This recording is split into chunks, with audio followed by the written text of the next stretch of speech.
പത്തനംതിട്ടയിലെ 19-കാരി ഗായത്രിയുടെ മരണത്തിൽ ദുരൂഹത ആരോപിച്ച് കുടുംബം. അടൂരിലെ പരിശീലന കേന്ദ്രത്തിനെതിരെയും അധ്യാപകനെതിരെയും അന്വേഷണം വേണം. ആത്മഹത്യയെങ്കിൽ കാരണം കണ്ടെത്തണമെന്നും കുടുംബം ആവശ്യപ്പെട്ടു. പരിശീലന കേന്ദ്രത്തിലെ അധ്യാപകൻ മകളെ മാനസികമായി പീഡിപ്പിച്ചിരുന്നുവെന്ന് അമ്മ ആരോപിച്ചിരുന്നു. ദ്രോണ ഇൻസ്റ്റിറ്റ്യൂട്ടിനെ കുറിച്ച് ഞാൻ അന്വേഷിച്ചായിരുന്നു. ഞാൻ എന്നിട്ട് ഈ സ്ത്രീയോട് പറഞ്ഞതായിരുന്നു, ഈ രാജിയോട് പറഞ്ഞതാ, കൊച്ചിനെ അവിടെ ചേർക്കരുതെന്ന് ഞാൻ പറഞ്ഞിരുന്നു. ഒരു കാരണവശാലും ഈ കുഞ്ഞ് ആത്മഹത്യ ചെയ്യത്തില്ല, എനിക്കറിയാം. കാരണം കുഞ്ഞുനാൾ മുതൽ അവൾക്കൊരു 6 വയസ്സ് 7 വയസ്സുള്ളപ്പം മുതൽ പ്രായത്തിൽ കൂടുതൽ പക്വത ഇവക്കുണ്ട്. ഏത് കാര്യം ഫേസ് ചെയ്യാൻ അവൾക്ക് മനക്കരുത്തുണ്ട്. ഇതിനെന്ത് സംഭവിച്ചു എന്നുള്ളത് എനിക്കറിയണം. പോലീസ് അന്വേഷിക്കണം. വേണം സമഗ്ര അന്വേഷണം എന്തായാലും വേണം. എൻ്റെ കൊച്ചു ആത്മഹത്യ ചെയ്യത്തില്ല. ഈ സ്ത്രീ പറയുന്ന മുഴുവൻ പച്ചക്കള്ളമാണ്.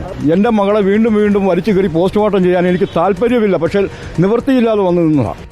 പ്രവീൺ പുരുഷോത്തമൻ വിവരങ്ങളുമായി. പ്രവീൺ, ഇപ്പോൾ പോലീസിൽ പരാതി നൽകി കഴിഞ്ഞിരിക്കുന്നു കുടുംബം, അല്ലേ?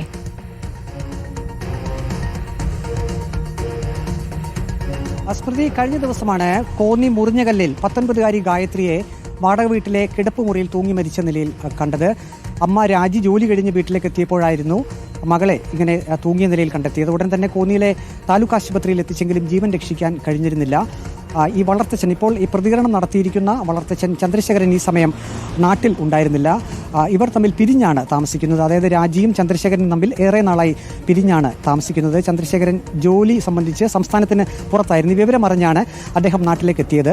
ചന്ദ്രശേഖരൻ പ്രധാനമായും 2 കാര്യങ്ങളാണ് പറയുന്നത്. ഒന്ന്, മകൾ ആത്മഹത്യ ചെയ്യുമെന്ന് താൻ ഇപ്പോഴും വിശ്വസിക്കുന്നില്ല. പക്ഷേ അങ്ങനെ സംഭവിച്ചെങ്കിൽ അതിന് ഉത്തരവാദികളായവരെ നിയമത്തിന് മുന്നിൽ എത്തിക്കണം.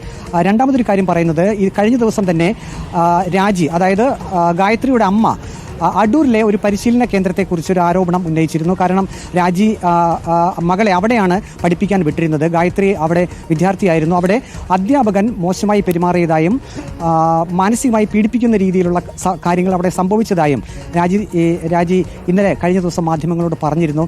അതേസമയം തന്നെ ഇപ്പോൾ വളർത്തച്ഛനും പറയുന്നത് അങ്ങനെ ഒരു ആരോപണം ഉണ്ടെങ്കിൽ ആ പരിശീലന കേന്ദ്രത്തിനെതിരെ കൃത്യമായിട്ടുള്ള അന്വേഷണം നടത്തണം. പക്ഷേ ഏറ്റവും പ്രധാനപ്പെട്ട ഒരു വസ്തുത, ഈ സംഭവം നടക്കുമ്പോൾ മറ്റൊരാൾ ആ വീട്ടിൽ ഉണ്ടായിരുന്നുവെന്ന് ചന്ദ്രശേഖരൻ ആരോപിക്കുന്നു. ആദർശ് എന്ന ആളാണ്. ആ ആദർശിനെ സംബന്ധിച്ചും പോലീസ് കൃത്യമായിട്ടുള്ള അന്വേഷണം നടത്തണം എന്നാണ് ഇപ്പോൾ ചന്ദ്രശേഖരൻ ആവശ്യപ്പെട്ടിരിക്കുന്നത്. പ്രവീൺ പുരുഷോത്തമനാണ് വിവരങ്ങൾ നൽകിയത്.